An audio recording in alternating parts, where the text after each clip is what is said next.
And now, weighing in out of the blue corner, Josh the Punk Thompson. 100%. And on the other mic, he weighs in from the red corner, Big John McCarthy. Yeah, it's about time to go live. It's the Weighing In Podcast. We are live once again. Tuesday night, it is our night, ready to go. We got all kinds of things to talk about.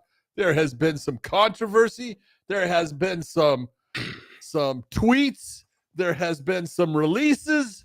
There's all kinds of shit going on. Here we go. Let's get it on. Damn. What are you talking about, man? I'm energized, man. I'm feeling great about today. I'm feeling great about this whole situation, what's going on right now with Bellator and PFL. I think there's a lot of good things that are going to come out of it. There's a lot of bad things that are going to be talked about and done, but there's also a huge pay-per-view this weekend, 311. My boys are fighting, John. Your boys are fighting. Your boys and a whole lot of other people, because that's a great card. Man, this is one of those ones. See, it's like last card. Okay, the start of the year, you had Mackenzie Dern and Amanda Hebus, and you're looking at it and you're going, yeah, that's a good rematch, but really there's nothing on the card. But you know what? The fights delivered. There was some great fights. The Chris Curtis and Kopylov fight was great. The Ponzinibbio fight. There were some great fights. Fucking fire. And you're looking, you go, that's what you hope when you have a card like they have for 311. Mm-hmm. Just please have the same type of fights, and man, you got a super card. So hopefully it'll be that way. Hey, I shouldn't concede right here, John, but I'll take kind of those type of cards that you get before a big pay-per-view. It's just the ones that are after the pay-per-view because they've already spent all their money. Those are the ones that I struggle with.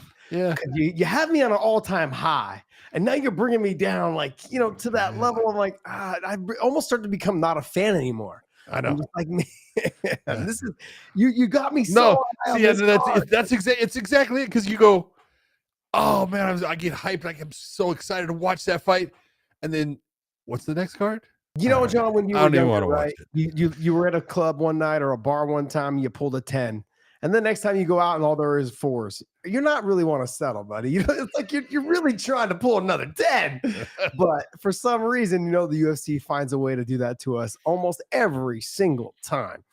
And I'm just like, I want to stay a fan. Look, when you're removed from the sport. What do you mean you want to stay a fan? You know you're a fan. You can be a fan. Stop right? with the bull. This is a question. You know what? You and I have talked about, you one day will interview me and one day maybe I'll interview you. But there's something on my mind with how many fights that you have watched and been in the ring, inside the cage with the ring, whatever it is, any fight.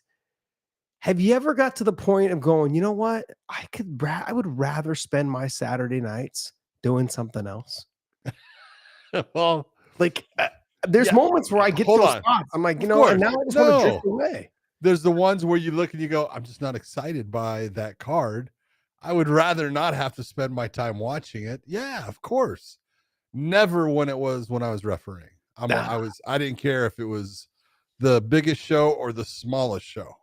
I loved being in there. I loved the guy. I loved being part of the fights. That was always, that was my mistress. I'm just being honest. Just the way to look at it. It's the one you could get away with. Just the one I could get away with. It was my mistress. I know Miss McCarthy. And the reason why that mistress was able to get away, because most of those times you were out cheating on her with the mistress, that mistress, you were getting paid. Yeah, exactly. So that's why. The payoff was two ways. Yeah. I got to do what I love to do, and she got the money. Yeah, it worked out both ways, right? Worked out for both of us. Look, before we get started, guys, I want you guys to know that this episode is brought to you by BetUS, the best betting odds in the business. And John and I are going to break down some of the betting odds for the main event, co-main event, and we'll probably pick one or two fights in the main card to talk about. But you know what, though? Also, too, this is also brought to you by LMNT, the best hydration drink in the business, and OnlyFans. OnlyFans we have continued our partnership with OnlyFans, and man, we've been with them for what, 2 years now, John? They're pretty awesome, man. And they've been great. If you guys haven't noticed, across the board, you've got a bunch of different fighters now that have joined, as well as professional boxers, fighters, Formula One racers, surfers. I mean, the list is long. There's people from just about every sport that are on OnlyFans, just to give, training tips, things that they do, how to get better at, the sports that they're involved in. There's every sport just about now. But John and I have a claim that no one else can claim. We Go are ahead. the very first podcast that they have ever partnered with. That's right. We were the very first podcast. They were really trying to get into the MMA world. They were really trying to get into the sports world. Guess what? John and I helped do that. I know that they had females on OnlyFans, female fighters on OnlyFans already, but that's not what they were looking for, even though they were looking for that. But they also were looking for two very good-looking young men. I mean, one of us is young. One of us.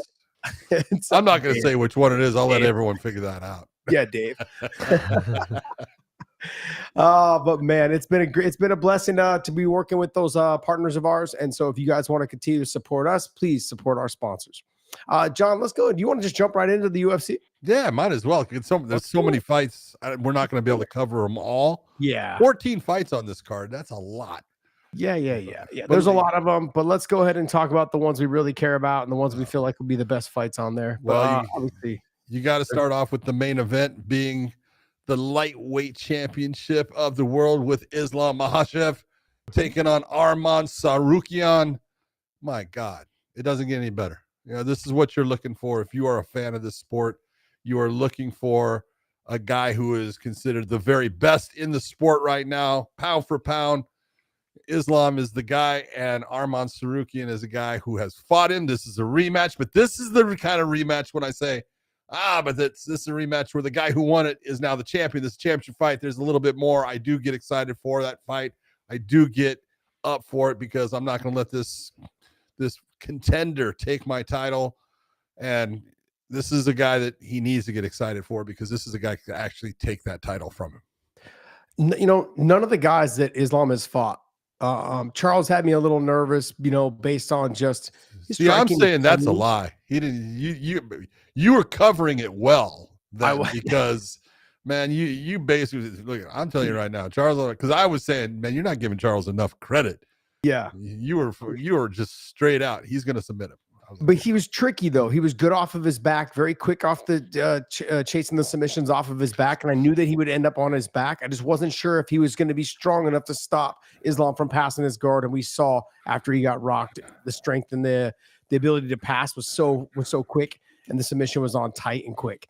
Poirier, Dustin obviously scares me every single time, but it wasn't the concern of. I wasn't concerned too much in terms of outside of just getting caught.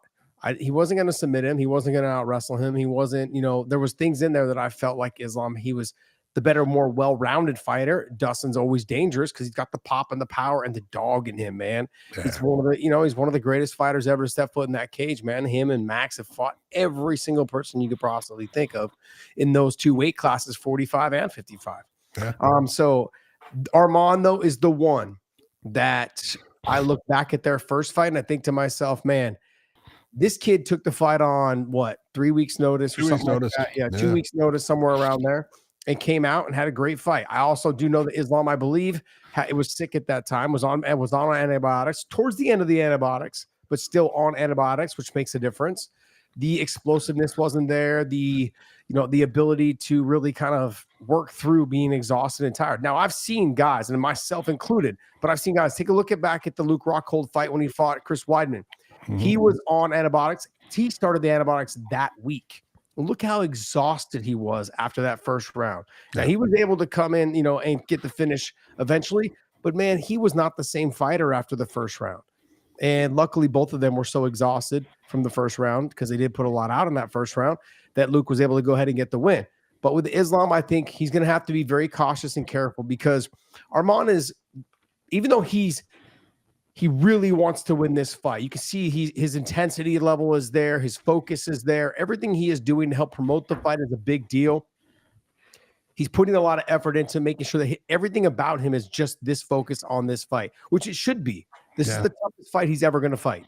Yeah. I don't look at anybody else in that weight class and think to myself, like, man, even though he beat Charles, he didn't get the finish, but he did everything he was supposed to do, John. Biggest fight of his career. Absolutely. This is absolutely the biggest fight of his career.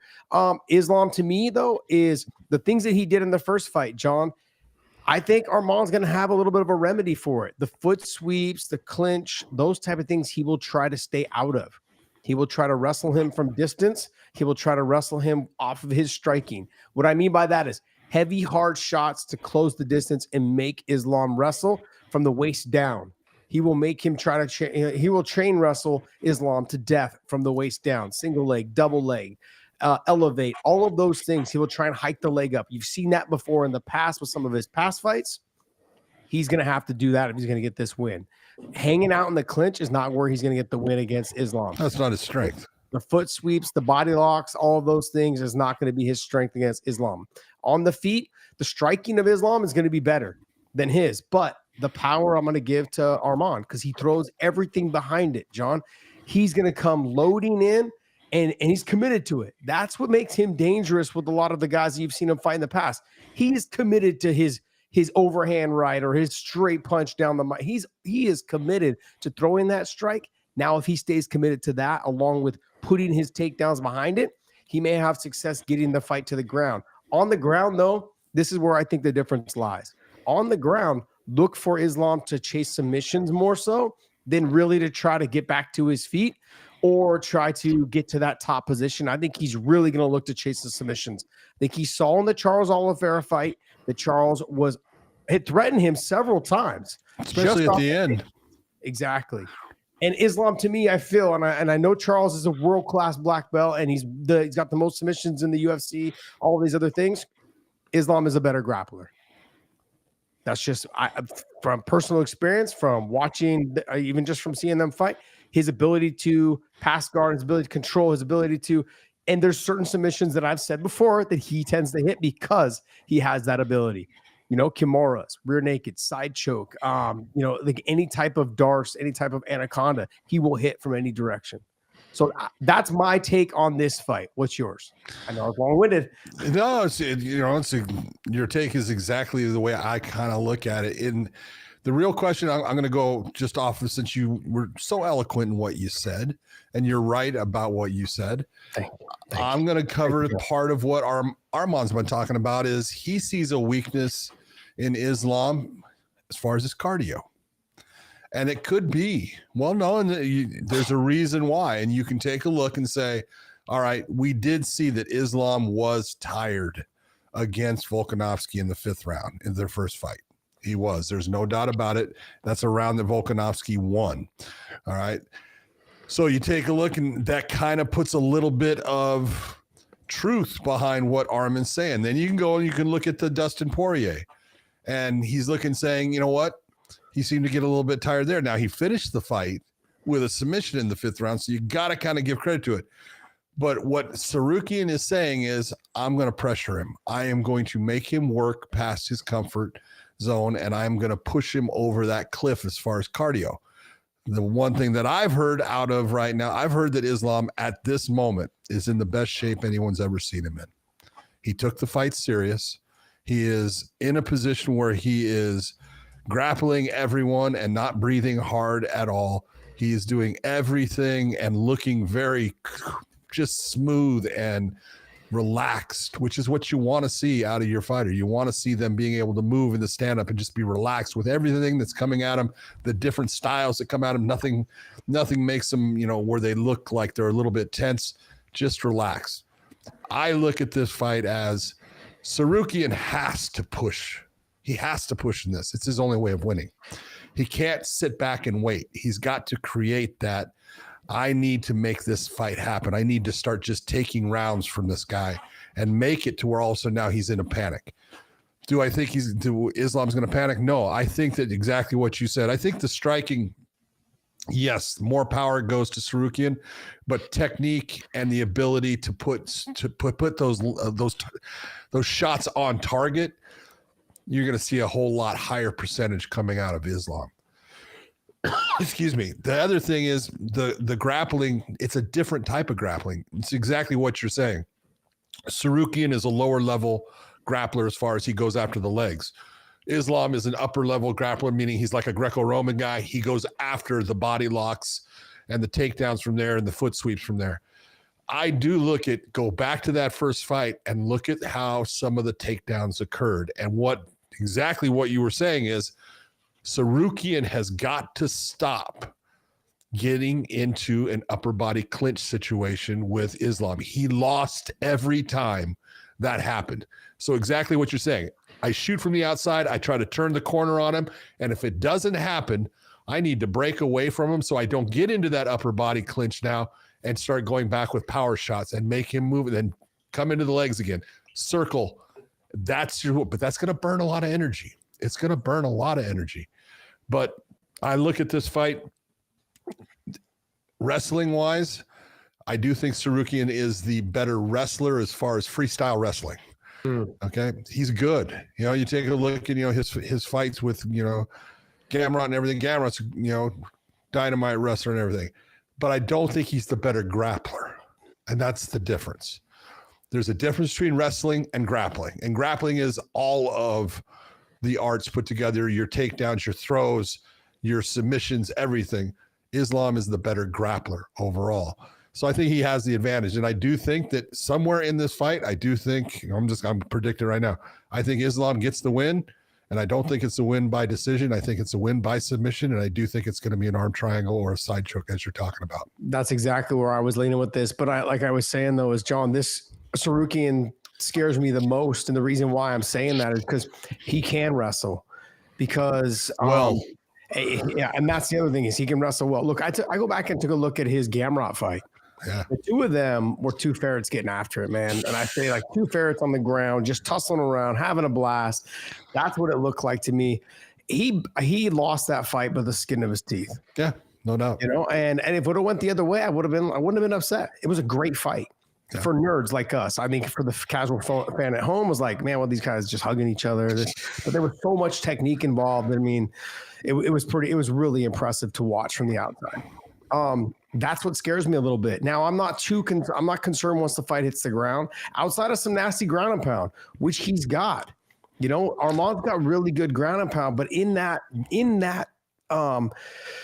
moment of posturing up and doing the ground and pound, that's where the distance may be made enough for Islam to get back to his feet or to raise some sort of attack, whether it's hitting the sweep, if he does get taken down, ends up on bottom from hitting his hook sweep, which he has a beautiful over-under hook sweep, or he comes up underneath, hits X guard and comes right back up with an elevated leg. He's got ways to get up to his feet that just seem to work really well with him. And when I say I have seen, I have trained with him, obviously you guys know this for years, but I have seen him with world-class black belts hook sweep them, elevate them, sit up on X guard. And it was just jiu-jitsu, so no striking. And still able to hit those type of techniques. He will be able to hit that on almost anybody that he fights. Outside of being rocked and in trouble on the bottom or completely exhausted, which I don't think is going to happen in this fight. I think it is the difference, because if you look, if at any moment you see Islam Makhachev in guard, closed guard, holding on to Arman Tsarukyan, who's in the top position, there's a problem. He's tired. And okay, but let's go back. Like you brought up the Volkanovski fight. We know why that happened. Literally, 24 hours to recover versus the normal 36. Wasn't given that amount of time. Obviously, we know why, because the Australian government got involved and cut it down. Didn't want to allow him to, to hydrate properly, like the normal way. I'm blowing smoke right now, you guys. I'm blowing smoke. I love it. But look, I think this to me right now is one of those fights where if you guys have followed us for a long period of time, my Justin Gaethje fight with Khabib, man, I was a wreck. This is one of those fights because Arman can take this fight anywhere. And I know that Charles Oliveira could have, but I never looked at Charles and said, that's a really strong guy. That's a guy that I've seen him get submitted by. Didn't he get submitted by Jim Miller? He got submitted by somebody else as well. He's been submitted. So I understood that Islam's grappling is world-class, but on top of that, though, he's got these submissions that work for him because of his physical strength and his leverage. He's not a short guy. He's got long leverage, so he knows how to leverage those limbs when he takes them. So that Kimura, he'll work armbar, he'll go side chokes, he'll go Darces, anacondas. Think about this. How many guys have you seen, outside of Khabib and Islam, how many guys have submitted Dustin Poirier?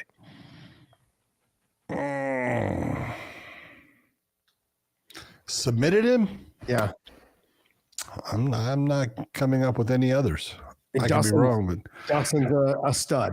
yeah, Absolute stud. Savage on the feet, super hard to take down, can do damage on top. Scott, he's fought everyone. 30-9, right? Is his record. How many submission losses? 4 submission losses. Okay. You got the one. Islam, Charles, Khabib. Charles, that's right. And let's see. Probably way down there. Chan Sung Jung. The Korean Korean Zombie. Okay. So it was like 4. And let's just be honest, as he's gotten older, he's gotten a lot more mature in terms of how he defends his submissions, how he works his way back up. And the game has just completely evolved on what to do and what not to do. Being able to get submissions these days is extremely difficult and hard. And I look at Islam, and I think his ability to tap Arman is going to be a lot higher. It's going to be a lot higher than if he was to fight anybody else. And I look at how close Charles was to finishing him. And I think the reason why he wasn't able to finish him was because of the strength. Look at Arman and did you see the pictures of him and his physique the other day? Oh, he's freaking crazy. I was like, man, I was so upset how fat I am right now. Okay, I was looking at this dude going, what a savage this guy is. But I look at him and I think to myself, I got to be honest, if Islam was not the champion, John, he would be somebody I'm thinking to myself, I would love to have as a champion. He not only does he speak well, he's polite. He speaks highly of other fighters. He carries himself reminds me a lot of the 45-pound champ. Ilya Topuria. Yeah, Ilya Topuria. He reminds me a lot of Ilya Topuria. Very much. Just they carry themselves with that sense of class. I love that about. But they got an extreme sense of confidence. Yes, it's the confidence, but it's class. Yeah, there is a little arrogance to it, but there's a reason to have it. I love it, man. I think, like I said, if my boy Islam wasn't champion, I would look at Arman and be like, you, my guy, would be somebody I would love to see as a champion. Not right now. just not right now, my man. So he's a savage, man. He's a stud. Everything about him, I've enjoyed watching him fight. He always brings it. He never takes a step back and starts to rest, he's always pushing that pace. He's always trying to find ways to win. You got to love that about a young fighter. What is he, 28, 29? 28.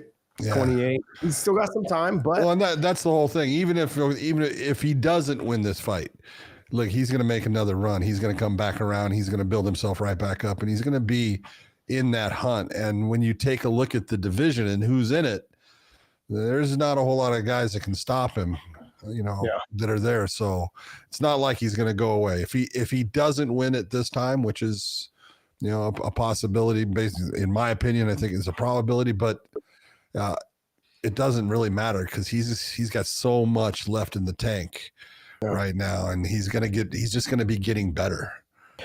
John, let me ask you this though. Okay, Bet US has it at plus 270 for Arman Tsarukyan, minus 370 for Islam. The over on it though, John, this is where you have the over is minus 170 at 4.5. Yeah, so basically for it to go the distance. I'm going to take the under at plus 140. Yeah, that's exactly where I would go because I honestly believe, look, it's in the first round, it's going to be a feeling out process for the most part.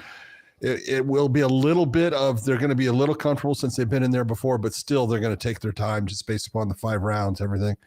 The second round is going to really start to show. And by the third, and then I think the fourth is when the fatigue is going to be there. The sweat's there too, but you make a mistake and you get caught in the strength of both of them.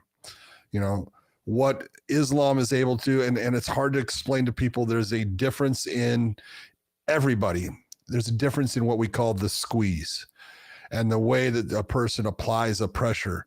And Islam is one of those guys that he's got the squeeze. He's got that, ability to apply a pressure that even when you're a strong individual, you can't get through it. You can't survive it if it's on right. So I just look at it somewhere around round 4. Yeah, if you want to go by the rounds though, you can take a prop bet on Islam to win by submission at plus 300. There you go. You don't need to pick a round, but if you wanted to also try to pick a round, you could probably get up into the mix there and pick some sort of round on there. Let me see what those odds are on there. It says winner by. Winner by. Yep. Let me see. I'm going to go by. There we go. By double chance. Victory. Yeah, I would look for him to win by submission. I agree with you. Somewhere probably in that 4th or 5th round.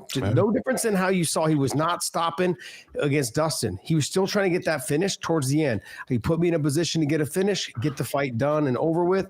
It makes sense. So if you have Islam by submission, let's say, just say by round 4 or round 5. So Islam is plus 1,600 in round 4, and Islam is plus 1,800 in round 5 by submission. So those are some chances if you guys wanted to take them on for BetUS. YouTube 150 is the promo code. YouTube 150 is the promo code at BetUS. John, is there anything else you wanted to talk about on this fight? No, I think we covered that pretty well. Again, this is a fight that, you know, we're just, you know, we're picking out little things, but both of them are so good. This is what you're looking for in a championship fight, where the champion is not just a, you know, incredible favorite in this. He's the favorite, he should be, but Tsarukyan is definitely the guy that's got the skill set to give him problems. When I look at this fight, I look back at his first fight when he came in. He had nothing to lose. He said he had nothing to lose. Like I felt there was no pressure on me. You know, he's like, I was coming in. This guy was talked about because he was, you know, Khabib's protege, whatever it is. Yeah. He just felt that way. And I agree with him. He came out and fought his ass off, and that's what put him on and put him on the map. Put him on the map. Exactly.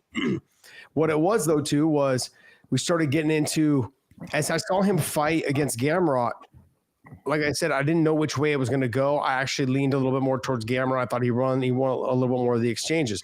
But if Arman was to win, I wouldn't have batted an eye. I'd be like, all right. Where I go with you on this whole 4th and 5th round of the submission, he's what, 28 years old? Yeah. He's 28 years old. And we saw in the Charles Oliveira fight, he looked a little tired as well in that fight. So I look at Arman. He looked like he was in great shape, physically great shape, controlled the fight, all those things. He looked a little bit tired in that fight. Or he just didn't, and it was a 3-round fight, I believe. He didn't want to take chances to get himself out of the guard. He was comfortable being there. That's showing me like, okay, I have this win over this big name. Not willing to take those chances. Will you do the same thing in a title fight? Yeah. Or will you throw caution to the wind? Be like, look, I'm here to fight. I got to let it all out. I can see, because in that fight, it looked like he was just kind of like making sure he got through it because he was winning. He was, I got to get through this fight so I can get that title shot. All he was thinking was title, which is what he should be doing. You can understand that. We're not in the moment, though, John. Not in the moment. Not in the moment. You got to be thinking, I can finish this guy. I can get him out of here. And I thought there was moments he probably could have. And in moments when you leave yourself in those fights like that too long, what happens? Almost what happened. Almost what happened. You almost got finished at the end. I've said this for years. When I see fighters allow a guy to stay in a fight when they're piecing him up, and not when he was not showing off, but we've seen guys before in the past kind of showboating, kind of like just, you know, picking him apart, doing their thing. It sometimes will crawl back and bite him in the ass. And I was concerned that would do that with Charles, because Charles is crafty, man, with all the years of experience. In this fight, he cannot afford to do that, especially in the 4th and 5th round. Yeah, I agree. But fantastic championship fight. But we have another fantastic championship fight. We have the new champion in Merab Dvalishvili taking. Can you even say it as bad as Chael Sonnen? Can somebody please say it as bad as Chael Sonnen? Dave, can you find that recording? That's horrible. It's fucking Dvalishvili. I don't even know how he said it, but it was hilarious. Well, Merab going up against Umar Nurmagomedov. Umar being undefeated at 18, I believe, and Merab being the new champion. This is as tough a fight as you can get after winning the title. Go ahead. Let me hear the fantastic Chael. Let me see. You have it? Let me just see if it's gonna load here. Yeah, okay. This is great though. The way it was so funny, and I think DC even corrected him. Oh my God. Let's see. Really. Jill, it's going to be a big problem for Diesel Avili. For Diesel Avili. Oh my God. What? Diesel Avili. What did you just call it? Diesel Avili? Diesel Avili? I love him. I just can't, man. I can't. Dvalishvili. Come on, it's a common Georgian name. Oh, geez. You know how many times I worked on set with him and he would literally lean over to me right before like seconds before we go on. Oh, Hey, yeah. can we switch fighters? Because I don't know how to say this guy's last dude. name. And I said, yeah, dude, I got it, dude. It was so funny, man. Korshkov didn't know how to say it. Hey, can I have Larkin? Because I know I got Larkin. I got Larkin down, man. Right? Korshkov. I'm being honest. One of my favorite things that ever happened though was when we were doing little sound bits on fighters, and he ended up getting James Gallagher, and I had done mine, and he was next, and then you were going to do yours, and he does this thing on Gallagher, and he says, I get this text from Conor McGregor, and it's saying, hey, chill, you have got it. And he goes through this whole thing, and you look at me and you go, fucking Conor McGregor is texting him? And I'm like, no, he's fucking lying, man. I was like, dude, this guy literally, Conor just texted him talking about. I love that. That was one of my favorite things. Because you looked like, I can't believe Conor McGregor just fucking texted him. No, like, Josh, man, he's just a liar. Yeah, just chill being chill, man. I love it. That's it. All right, but we do have. What you think? I think this is as good a matchup, and this is one of those ones. I'm just going to say it the way I really look at it. In the stand-up, there's no comparison. Okay, I'm just going to be flat out. Umar is the much more polished and better stand-up fighter. It's not that Merab, there's things that I like about him in the stand-up is he will get hit. He doesn't care to get to where he wants to be. He will get hit, and he doesn't let it affect him.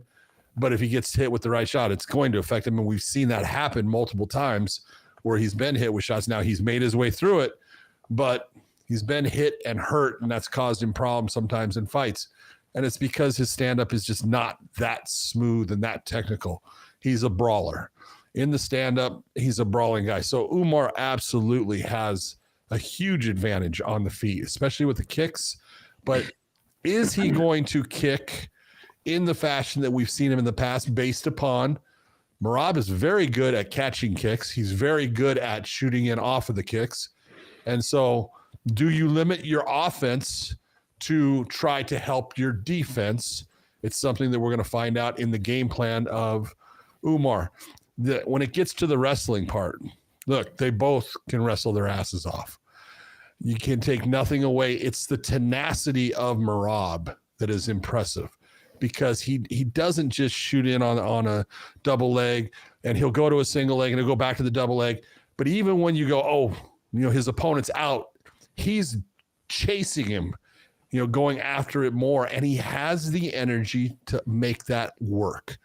He's got a gas tank from hell. He's like a Ford F-250 truck with a 100-gallon gas tank. He can just keep going and going and going. And it is a weapon. We saw in the fight with Corey Sandhagen, Umar had moments where you could see that was the biggest fight that he had ever had, and there was some adrenaline dump going in there because, hey, this guy's good and this is a huge fight, but he got himself through it and he continued to get better as the fight went on, which says a lot about where he is as a fighter now, especially against that guy in competition, because I put Corey Sandhagen still at the top of the 135-pound weight class. He's right up there. This is going to come down to, in my opinion, how many times when Merab does take Umar down, how many times does he keep him down? And that's the whole thing. If Umar is able to scramble and get himself up without allowing Merab to maul him and to stay on top of him for a while, Merab is not going to get flustered by it, but it is going to play a part in his ability to continue with that same pace in the fight. If he continues to get to that point where he gets to the mat, but then the mat gets away from him because his opponent's getting up, it will have an impact on Merab as far as his confidence in the fight. Merab's going to know right away, I don't want to be in the stand-up with this guy, same as he didn't want to be in the stand-up with Sean O'Malley. But this is a difference in style, that Sean O'Malley is long and it's easier to get into his legs than it is to get into Umar's legs. And Sean doesn't wrestle like Umar. So Sean made a huge mistake though, and I think openly admitted when we had his coach on and we're talking to him. Yeah. He basically said like not enough push kicks up the middle, was having some problems with his hip, I believe, right? Yep. And and all these other little issues that they had going into camp or at camp. So the push kick wasn't as frequent as they would. And he wasn't able to wrestle that much. Now, I don't want to make excuses for Sean O'Malley. I think Merab is fantastic, man. He is a great fighter. He is somebody who's weaponized his conditioning, his cardio. He reminds me a little bit of Frank Shamrock. Not great stand-up like Frank. Didn't have great stand-up. Good cardio. Okay. Submission attempts, very good. He's someone that can, when they do get on top, they will do some damage. They will fluster you a little bit, maybe with like some of the conversation and talking, which Merab's been doing a lot of lately. So I can see it can kind of be annoying. I think Umar is very focused on this fight. This is a very dangerous fight for him. Not as much as I look at Merab as being more dangerous than someone like a Sean O'Malley, someone like a Corey Sandhagen. I was concerned about Corey based off of the striking because Umar still young, still leaves himself open every once in a while with someone that's a world-class striker like Corey Sandhagen. But with Merab, you know what scares me, John? His wild attacks. Those scare me because when I look at guys, look at when he fought Rafian Stotts, came out right away, spinning back elbow or spinning back fist, yeah. Landed it within a couple seconds 15 of the fight. 15. There you go. Those are the type of things out of the wrestling exchanges. What does Merab do? I don't think he needs to worry so much about Umar taking him down. I think Umar will take him down. I think he will that too. may change the roles a little bit. Like, okay, now I got to be worried about being taken down. Not everyone's tried to wrestle him. Most people try to avoid the wrestling with him. Sure. Do you understand what I'm saying? So when I think about where Umar has been, and Dave's going to pull this picture up real quick. This was Umar when he was young. So this was Umar when he was young. He's had one goal his whole life. That looks exactly like him too. It does. It didn't change much. Yeah. He is someone who's had one goal. Their focus is to be a good wrestler, Taekwondo style, stand up. They have focused on their training from a young age. It makes sense. Like he's going to try to beat Merab everywhere in this fight, whether it's wrestling, whether it's on the feet, whether it's on the ground, grappling. Outside of him getting caught in an exchange, which if he does get caught, I'm going to say it now, it will be based out of like him stopping a takedown and Merab doing something reckless out of it. He's got to make sure that he's not just content with stopping the takedown and then going back to normal like sparring. He's got to make sure that he's always ready for a reshot or, big strikes or crazy strikes afterwards. Big shots. He's going to try to rush him real quick with a bunch of shots to get back in and push him to the fence. He's going to keep that pace on him, Merab is. And it's going to be up to Umar to keep his composure throughout the fight. Yeah, see, I look at it, I think as style-wise, I think Corey is the more dangerous fight for Umar than Merab is. I think Merab is kind of like his fight with Barcelos. Mm-hmm. Ronnie Barcelos, who good wrestling. Did I say dangerous? Is that what you're going based on? Okay, so yeah. I didn't mean dangerous. What I meant was Corey I think was the more dangerous fighter. Okay. But I think that Merab could potentially win this in a decision. So someone that outside of the decision, like if this thing goes to the decision, it's going to be 50-50, but I'm going to lean more towards probably Merab. And I think that this fight may end up going the distance, but I think Umar has a good chance of putting enough damage on him in the rounds. It's hard for me. I guess I'm having a hard time maybe telling you how I think this is going to go. Yeah, and that's why when I look at it, just being as honest, everything depends upon, does Umar get up off of the mat? He's going to hit the mat somewhere along the way. Yeah. Okay, it's going to happen. So do you get yourself back up? Do you hang out down there?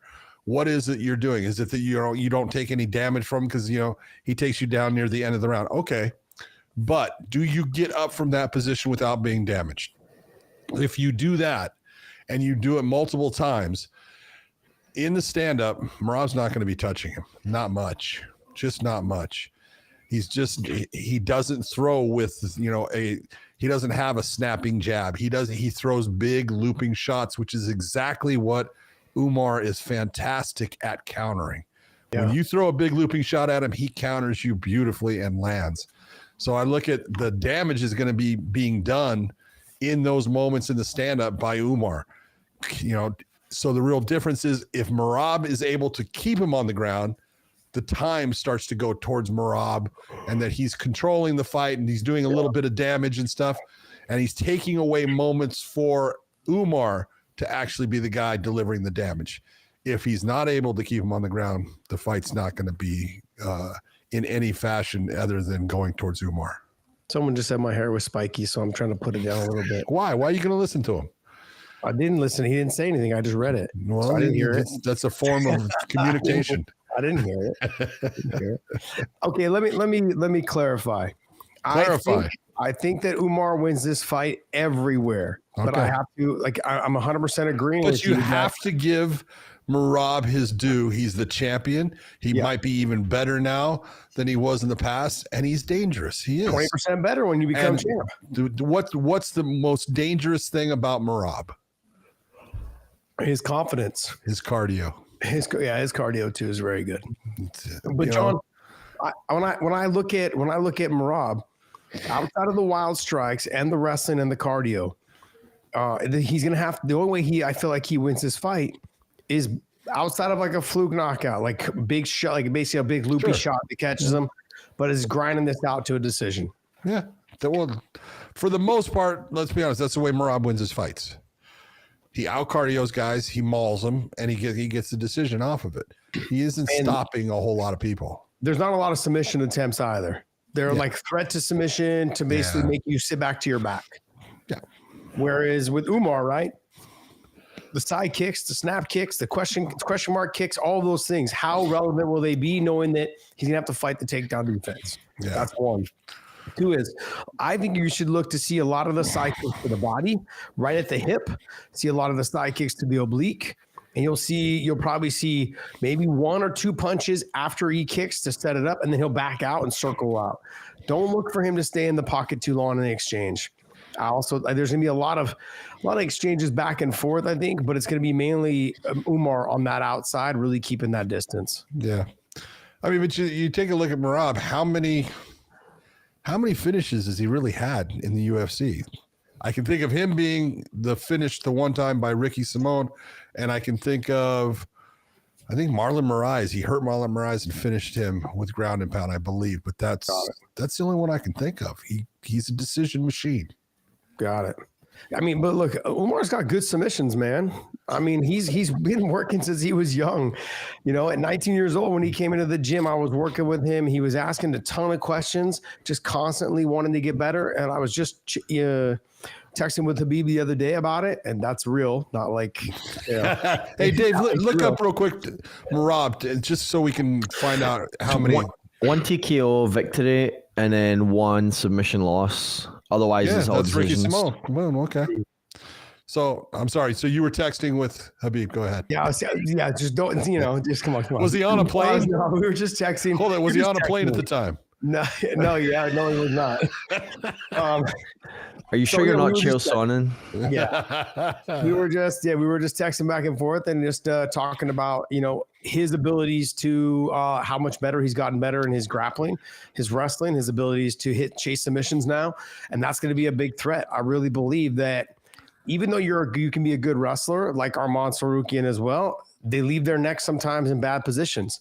They leave themselves in positions that maybe they're not thinking they're going to get caught because it hasn't worked against them before in the past against other fighters. Yeah. This is one of those things where his physical strength, I mean, and you saw the look on my face when I was training with him when he was younger. I was like, oh, we clinched. And then one time at a Bellator, we got close to each other and we clinched. And I was like, oh, he's not a kid anymore. He's a full-blown man now. So it's just, just having that feeling of like, man, when I used to train with him and the strength he had then, and then feeling the strength he has now, I mean, I feel such a difference, and knowing what he can do in terms of on the feet, keeping the distance, keeping the range. So how does BetUS have it? So BetUS has Umar right now at a -300. It's a little disrespectful. Whoa! I think Merab Dvalishvili is +225, and the over on it is a -280 at 4.5. Ooh. The under is a plus 220. Yeah, that's a tough one. That's a real tough one, right? Yeah. You know, I hate the minus 300. Just can't stand it. Yeah, that's a lot, John. It takes all the luster right off of that one. I hate when odds makers actually have a clue of what they're doing. Oh, it's the worst, really right? do. The worst. So look, you can go with Umar by technical decision, or by decision. It's a minus 110.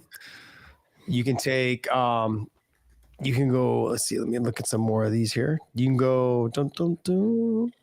The decision for Merab is a plus 375. I mean, like I said, I'm leaning towards Umar, obviously, because I'm a biased son of a bitch.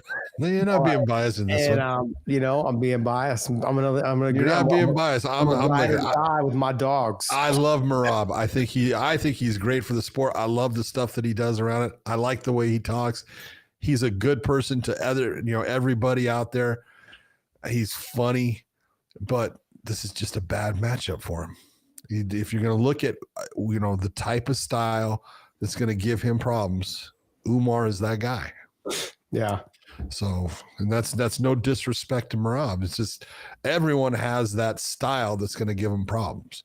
Ken Norton was a fucking problem for Muhammad Ali. Styles, just what it is. Before we move on to the next one, I want to let's go ahead and hit one of these super chats here, Dave. Okay, well, let's get started at the beginning then. Well, wait, if you're going to say we're going to start at the beginning, I want to say Below Me is his name. Below Me. I want to say thanks for becoming a member, man. Appreciate you. Below Me? Is he below me? Is he below me, or is he telling you that he wants you? Never mind. Anyways, John. I'm just asking. Fair, man. It's G-rated around here, buddy. G-rated. Yeah, PG. Medov says, Big John, I agree with you what you said about John Jones beat everyone in the prime, never lost, but what are we going to do about his drug use? His rematch against DC got cancelled once he got busted for steroid. Yeah, it did. And that is everyone. If you want to put an asterisk there, I understand why people do, and I'm not arguing with them. I'm not saying all that's bullshit, because there has been multiple things that you can look at and say, hey, John got caught, and then I don't care about the picogram things and stuff like that. If you have picograms, that means you had something in your system. And I look at it, and that can lead to someone saying, I'm not going to put him out there, just like you have many baseball players who are not in the Hall of Fame based upon things that they did outside of playing baseball. That's fine. That's your opinion. I'm not going to sit there and tell you you're wrong, but I'm going to tell you I've never seen anybody that was a better overall mixed martial artist than John Jones. I'm not talking about his outside the cage activities. Like I said, I have stories. I've told Josh stories, of things that I've seen him do that I look and go, what is wrong with you? Yeah. Okay. And that was before fights. Yeah. And it's like, just where's your maturity at? What the hell are you doing? But that was not in the cage. And so in the cage, man, there's never been anybody that, had it all. Mm-hmm. His striking is clean. It's crisp. It's not like it's real powerful, but it's technically really good. And his kicks are really good. And his ability to control distance is amazing. His wrestling is fucking good. His submission game is fucking good. It's just, it is what it is. That IQ is brilliant, man. Oh my God. Alejandro Gutierrez, are you worried of the impact of Islam's weight cut? I think that's kind of what John was trying to get at when we were breaking down the fight. Is in the round 5, he looks like he slows down. But then again, you look at the Dustin fight, he did slow down, but they were both exhausted. He was still able to get the submission.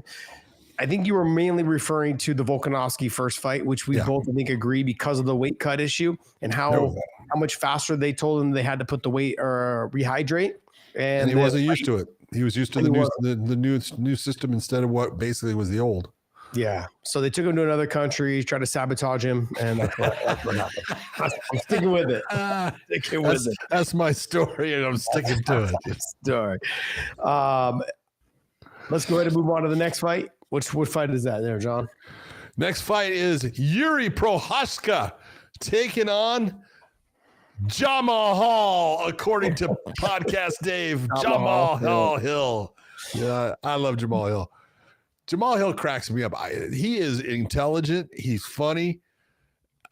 I know he's talking about he's going to kill Yuri in this. I'm not too sure that's going to happen. But, man, you talk about a guy that's, got the gab and he's got skills and, in the stand-up, and he's definitely got power in his hands. So he can definitely knock him out. It's a possibility. Yeah. What do you think? I guess we're going to find out how much of the distraction all this was during this fight camp. He's been trying to talk to Alex. He's been running into Alex at the PTI, like all this stuff. Like, it's just, I don't know, John, like, are you focused on the guy in front of you? Or are you still worried about the guy you lost to? That's what this all comes down to. And no one even knows if you're going to end up fighting that guy again for the title. He's fighting Ankalaev now. He may lose that fight. Yeah. So there's so many things that need to happen in between there. And I use this story for all the fighters that, they constantly are talking about, I don't want to fight my teammate, or I don't want to fight this, I don't want to fight that, or I want to fight this guy, but I've got to fight this guy. What happens is there's too many things that need to fall into place for that to happen. So focus on what is in place now, which is the guy in front of you, which is Yuri Prochazka. And so when I'm looking at his social media, because I follow him, he is must-watch TV because it's hilarious, the shit he says. But I actually like to go through the comments with a bag of popcorn and just read how many people are fucking bagging on him, just crushing him, man. He's just getting obliterated in there. But it's hilarious, because I'm like, you brought it upon yourself. But look, he's a fun fighter to watch. Yep. He's got power in his hands. He's got speed. He's got pop. He's a good fighter. He's a really good fighter. He is a good fighter. Yuri leaves himself open a lot, John. He's able to get caught. Yuri's not the best wrestler. No, he's not. And I look at this and I go back to Jamal Hill's win over Johnny Walker. Because Johnny Walker is open all the time and he does a lot of crazy stuff and he leaves himself open and he does a lot of inside jumping and all these things. Mm-hmm. All things that Yuri is absolutely taking part of all the time in all of his fights. And so I look and I go, man, you know what? You're putting yourself into the danger zone because Jamal will just sit back there. He'll stay tight and he'll just wait for that one moment that you're up and he's going to explode forward. And if he lands it, you're going to end up being just like Johnny Walker on the ground. The real question in this one to me is, does Yuri really try to wrestle? And that's the question, because if there's one thing that I do look at, I think Yuri's got the better gas tank. I've seen him go the distance, with some really tough fights where it's been a lot of action and he continues on. He did get tired in the Glover fight for the championship, but he pulled it out, and so, you got to give him credit. He is mentally tough. He's physically tough. I'm not too sure how good his chin is now compared, because he used to rely on it because he had a good chin. Yuri. We're going to see exactly where it is when Hill touches it, how does he respond? But I do think that, just like you're saying, I think Yuri needs to get this fight. He needs to get Jamal off of his feet. Mm-hmm. And he's got to do damage to him when he's on the ground. And he's got to take the rounds away from him by doing that. The question is, can he? I think he can early in the fight. I don't know if he can consistently do it, because as he gets fatigued as well, like a normal stand-up guy would, trying to get takedowns because they're not used to getting takedowns. He's not a great wrestler, so you can't teach a grown man how to wrestle. And I don't really think he tries to learn either. His takedowns are like, let me just dive at your legs, drive you to the fence, and try and scoop and lift you out.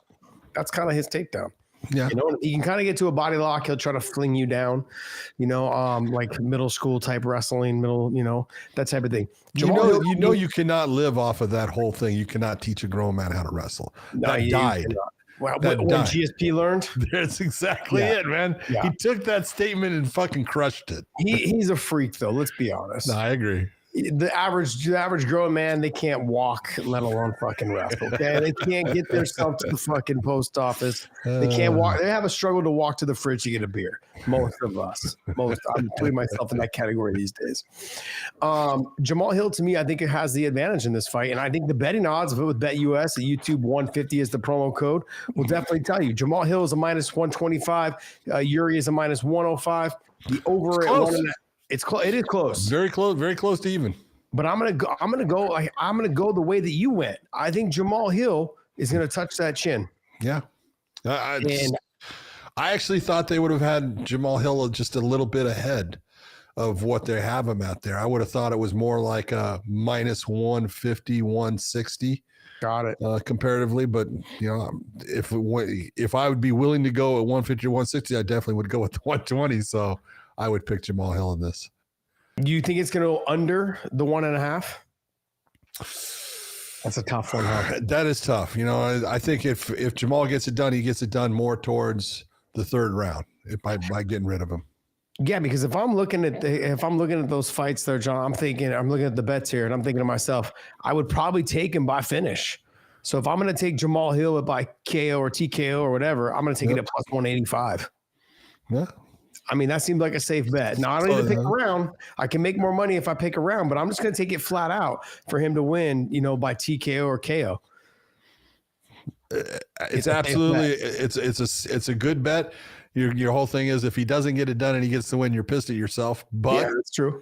But it's still a good bet because he's got the power to hurt Yuri. And right now, you got to take a look at Yuri's last couple of fights. How has he lost, Josh? Yeah. But look who he's been finished. Yeah, but that's damage that is still fucking there. It's not going to just go away. And it's something that, based upon the fact that Alex has crushed that chin a couple of times, that doesn't do fucking any harm to what Jamal wants to do. It's only going to help him. Absolutely. I agree with you. Yeah. So if I'm actually putting some money down on this, I'm going to take Jamal Hill to win by TKO or KO or DQ at plus 185, and I'll take it to win by finish. So not bad. I'll probably do it on the whatever. I won't do over under because 1.5's tough. It could happen. It is. Yeah. Because Yuri is durable. It's just a matter of how long, and he gets caught. Take a look at his fight with Rakic. Yeah. In that, he was getting touched and he's the one that came through on it, but he was getting touched again and all that damage, but he's tough, he'll hang in there. So it's tough to say 1.5 is something he's going to get rid of him in that time. I don't think so. Next fight.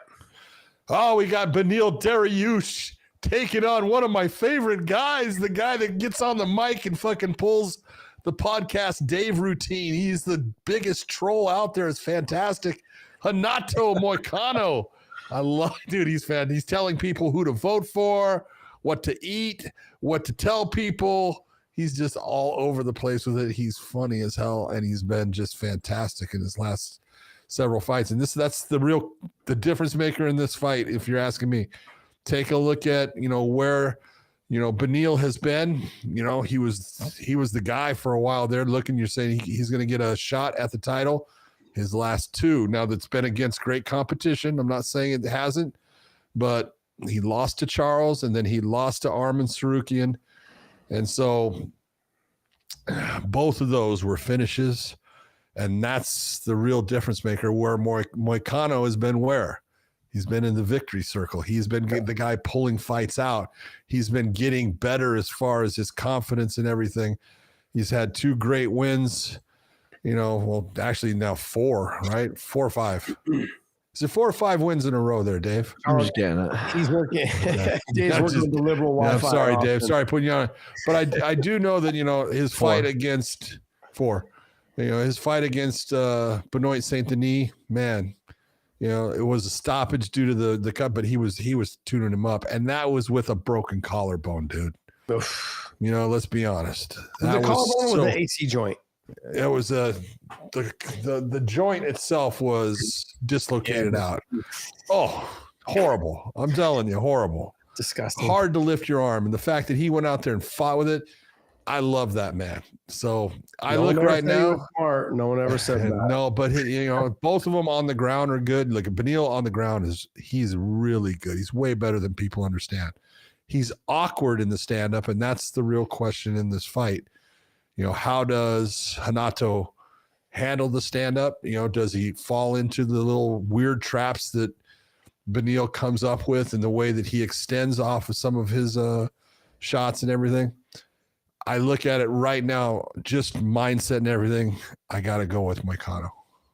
Yeah, I'm looking at Moicano only based on the fact that he's Confidence is at all-time high. He's getting better with every fight. I think he's starting to believe in himself now because he's been at 55 for a while. He's had success. He's fighting really well. I think the weight cut, obviously, and I think everyone probably agrees, was killing him. The weight cut was crushing 145. him. Yeah, the weight cut was crushing him to get there. Now at 55, he feels great. He feels fantastic. He's a tall, big guy. He's not a small guy. So the weight class is perfect for him. I think he thought he had a bigger advantage at 45. It just proven to not be true. The weight cut was crushing him. Dariush, though, is on the slide down. I'm not saying he's done. No. He's not old, even though he has gray hair. No, they're both close to the same age, right? Yeah. So when I look at Dariush, I think to myself, I go, all he's got to do realistically is get this fight into the second round. Get past the first round jitters, kind of like jitters of like, hey, you've dropped 2 in a row. Okay, I'm in this fight after the first round. Don't get caught with something stupid in the first round. Get into the second and then let the fight develop and play out. That's what goes through fighters' minds. All you guys at home listening, if you drop 1 or you drop 2, all they're thinking about is, okay, let's just get I can't drop 3. Can't drop 3. Yeah. But I'm thinking I'm trying to get into the flow of the fight. Once you get into the flow of the fight, it seems like it starts working better for you. If you can't get into that flow, John, it's almost like if the fight gets cut short, like I get finished in the first round, or you get rocked in the first, and then you really don't ever get in the flow of it, and you're digging yourself out of a ditch. He's got to get through that first round with a little bit of confidence, and after that first round, he's had so much experience. I think he's going to end up starting to like go better, and you'll see a better fight in the second and the third round if he gets there. And that's when the fight gets interesting. In that first round, I'm going all Moicano. And I think as the fight goes on, you'll see better glimpses of Dariush. I'm not saying it'll be enough to get the win, but I think you'll see better glimpses of Dariush. I agree. John, real quick, do you agree with these numbers? Moicano's a -170 and Beneil is a +140. Yeah, it's about right about what I would have thought it was at. Yeah, that's pretty much it as well. Yeah, and that's why you just look. It's all about confidence here, and one guy's on a high, and the other guy is trying to find that answer. Yeah, and sometimes when you're trying to find the answer, things just as soon as something goes wrong, it's like, oh no, here we go again. That's what's in your head. And then once that's there, it's trouble. If you guys like any of our bets, go to BetUS and use YouTube 150 as the promo code. They give you 150% bonus on your first deposit and 125% bonus on your next 2 deposits. John, next fight, bud. Very nice. Kevin Holland taking on RDR. Rainier de Ritter coming into his second UFC fight. This time going up against the guy they call the Mouth, even though that's not his real nickname. But I love Trailblazer. Kevin Holland is fun to watch. He's fast, and I think it's going to be one of the big differences in this fight is going to be the speed. De Ritter is not that fast of an individual. His game is absolutely on the ground, and I do look at Kevin is a black belt in jiu-jitsu. De Ritter's better. He's a better ground fighter than Kevin, so Kevin wants to stay on his feet in this fight. This is one of those ones, it's like the opposite of the Stephen Thompson matchup with him. Mm-hmm. Kevin, don't agree to go to the ground with him. Stay on your feet, pick him apart, beat him up, kick his legs, make him be in a position where he is absolutely desperate in the fight. You're going to get your win. If you decide to go to the ground with him, you're playing into his game. He's damn good at it. He's got great submissions. He showed that against his first opponent in the UFC, and Gerald Meerschaert. Don't put yourself in those positions, man. Use your stand up and keep it at range and just fire on him because you're way faster. Circle, stay away. Yeah. Circle, stay away. And also too, he'll start leaning with his head forward, reaching out with his right arm to try to clinch you. And he's not a great grappler as far as wrestling. He's not a good wrestler at all. That's what I'm saying. His wrestling is just nothing against him, but his wrestling's trash. It's trash, John. That's just a little rough. Nah, I'm not trying to be rough, but I'm just trying to look. We are done with the woke talk. Okay, this is straight up. Okay, no more woke. Wrestling. Are you saying the weighing in podcast had woke with it? I'm done with it, John. I'm not doing it anymore. Okay, straight up. Upset with myself. Once he gets to the body lock, it's not too bad. It's just his way he closes the distance, the way he literally just puts his head down and reaches out for you. And he's been hurt and rocked a couple times by doing that. I mean, So I'm not surprised that I wouldn't be surprised if Kevin Holland gets this win. He's got power in his hands. Kevin's got power. I think he's the faster fighter. I think No as doubt. the fight goes on too, the experience inside the octagon is going to definitely play dividends if he just fights on his bike, especially early in the fight. The first round and a half, I look for him to stick and move, stay circling. And as DeRidder gets tired, because he's got to constantly be coming forward. Yeah. There's a lot of pressure on someone when they know that their only way of winning is to grapple and they can't get you down, or they got to chase you around. And there's that. I've been in these situations where I'm like, man, this guy's he's got really good stand up. He's dangerous. He's got some power. When I feeling like fatigue was because like, hey, I could be on the feet with him, but I don't want to give him a chance or an opportunity. So I got to force this takedown. I got to make this takedown happen. And so you put more pressure on yourself to do that. I think DeRidder does that. And so when I'm looking at this fight, I look at, hey, if Kevin Holland can avoid the takedown early in the fight, it's only going to get more difficult for DeRidder as it goes on. And Kevin Holland's going to start building momentum, finding out what's working and sticking and moving and landing the big shots. This is even money. It's minus 115, minus 115 across the board. Pick and choose your poison. If you want to throw some money down on that, I'm going Kevin Holland. You're going Kevin Holland? Yep. Bet US, YouTube 150 is the promo code. Next fight there, John. The last prelim fight of the night will be between Bogdan Guzlov, I say this wrong, Guskov, and Billy Elikana. Billy Elikana this is going to be his first fight in the UFC.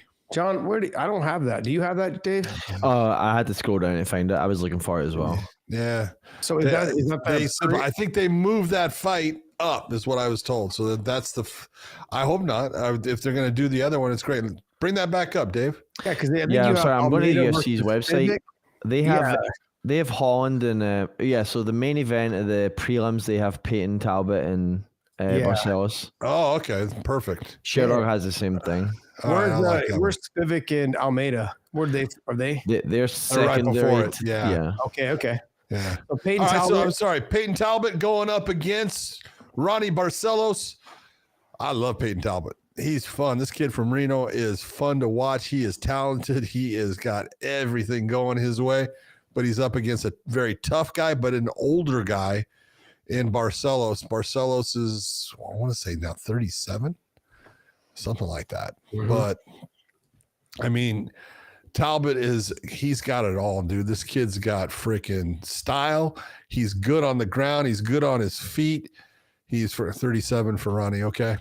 And Talbot is on a roll now. The difference here, obviously, Barcelos is very good. He's a very good wrestler too. His stand up is powerful. He's got but he does throw looping shots. He wants to be the first person to put a mark on Talbot's record. I don't think it's going to happen. I think the speed and everything that goes with Peyton Talbot, that's the kid to watch.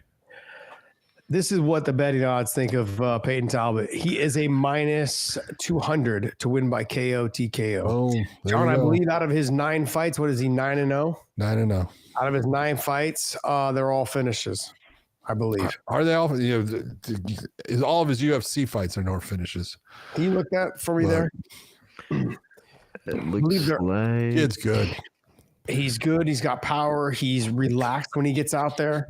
Dave's got to work on his Austin Wi-Fi. I think I have a virus on this computer. I don't understand the dots, but other than that, one decision. No, one decision. Okay. John, Dave's got to stop looking at porn, bro. It's outlawed in Texas, dude. Stop using. You got to get a better VPN that doesn't allow that stuff. There you go.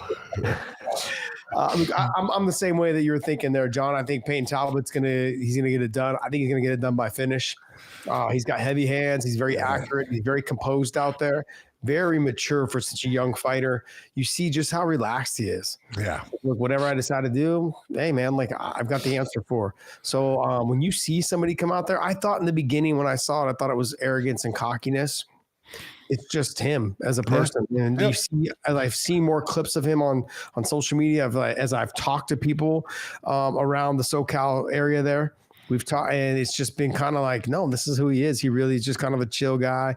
He just likes to train and do, and just hang out. That's it. There's no real pressure on him to do anything. He doesn't put that pressure on himself. He goes out there and performs, gets wins, enjoys what he's doing. Good for him, man. Yeah. John, and I know we'll do that. We'll talk about the next fight, and then we'll talk about what other fights on here. Yeah. Jailton Almeida at heavyweight against Sergey Spivak. This is, both these guys are really. Spivak actually likes to take the fight to the ground.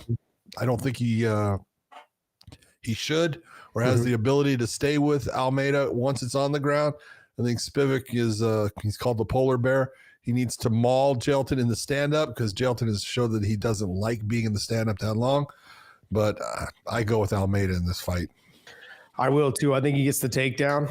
Yeah. After watching Almeida ragdoll Curtis Blades in the first round, I'm going to say, look, I think he gets the takedown against Spivak, and I think he gets the submission.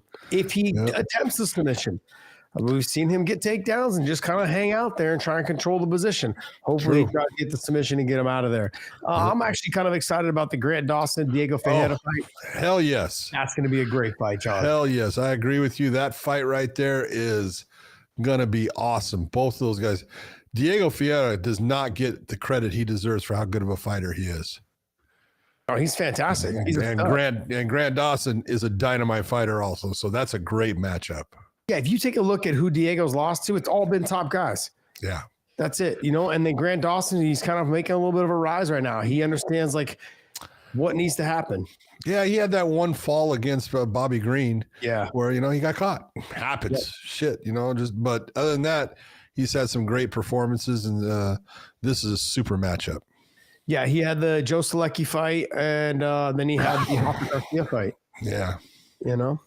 But I think Grant has a good chance of getting this fight done. Diego's tough though. Diego's one of those guys that can do it everywhere. On the feet, on the ground. On the ground, I just feel like the physical size of Grant Dawson. Is it me, John, or does he just look really big for the weight?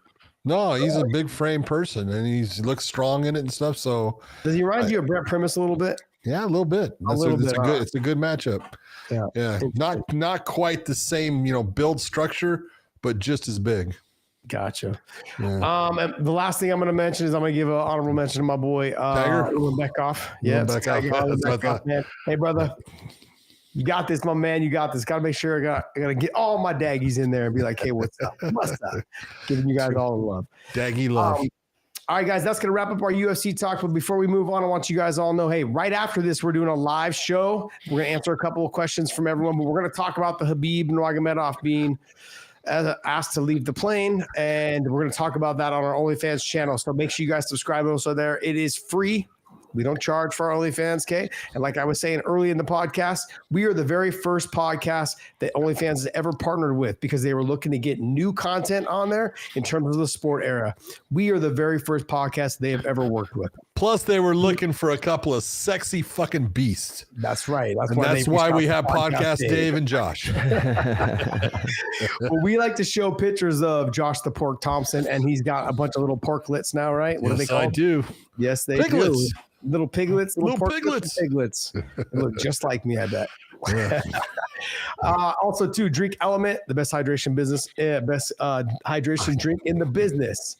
Right there, my man. So it's got 1,000 milligrams of sodium, 200 milligrams of potassium, 600 milligrams of magnesium, 60 milligrams of magnesium. It helps me sleep at night. So I drink a little. I drink about a half a can before night. You got that restless leg thing? Get to sleep, man. Do you get that restless leg thing? I used to. The magnesium stops that. Ooh. See? I used to get a lot during fighting. Just another benefit. I had to get up and walk around. What is that from? It's a lack of magnesium, man. It's got to be more in your system. I'm telling you, no, man. Like the blood flow, I believe. Yeah, I'm sure you've got little blood flow. No blood flow. I'm not going to talk about where that lack of blood flow's at. But, this guy's. Oh man. Well, we know it's not Podcast Dave because he's got a little girl on the way. Congratulations to Podcast Dave, man. That is fantastic, brother. That's going to be what? That's going to be number 3, right? Number three. Number three. 2 boys and a girl. The question is, it's going to be, he's going to have more.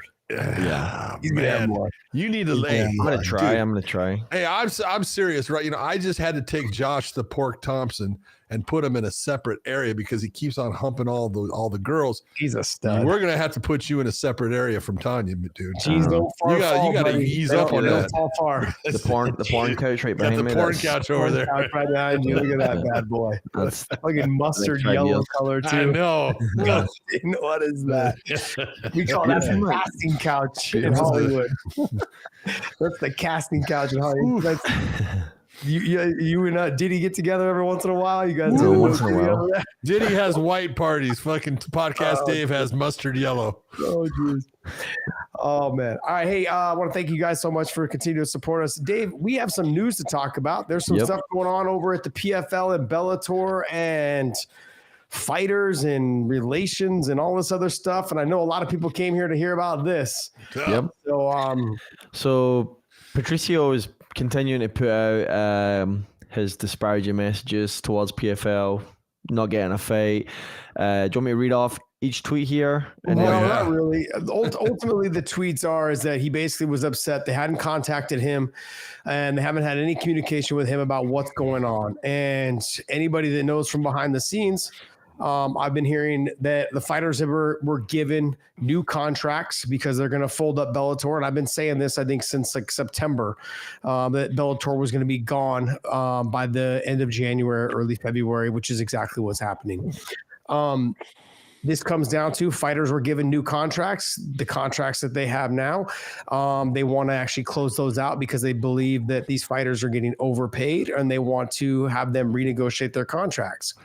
And where the problem lies is that they, John, are trying to tell the fighters, you either sign this or we go ahead and release you.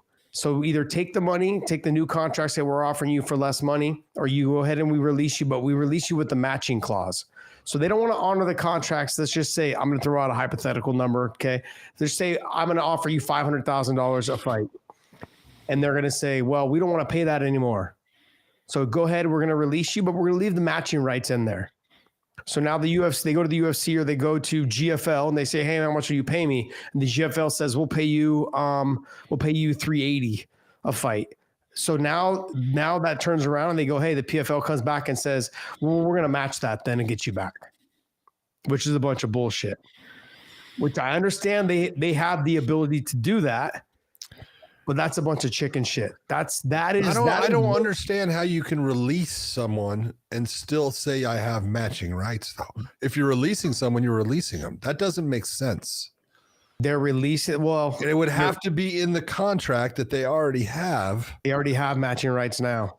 No, And so they have they're- matching rights after the person has played out their contract and are now basically what we call able to go negotiate with another promotion so they hold on to, we have a matching right. That can be in the contract, but you can't have a matching right in a contract that you're releasing the fighter from. That doesn't make sense to me. So yes, this is what they're doing, John. This is what's making a difference is they're telling the fighter, you signed a contract for less money. Because even if the fighter doesn't have to right now, they say, if you don't sign a contract for less money, we will sit you for the 2 years your contract is. Their fights are not guaranteed. No. Their contracts are not guaranteed. So you will waste 2 years of your Career. Yeah. Most of these guys are in their prime. Patricio not, but some of them are in their prime. That will lose 2 years of their prime if they don't re-sign. Johnny Eblin, Patchy Mix. If you do not re-sign for less money, we will sit you until you're ready to sign. Or we will release you, but with the clause in there of matching rights.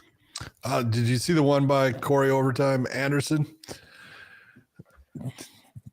Yeah, Imagine being the champion of of an organization, chilling on the couch, and your wife walks in and tells you, did you see this? Bellator is dead now.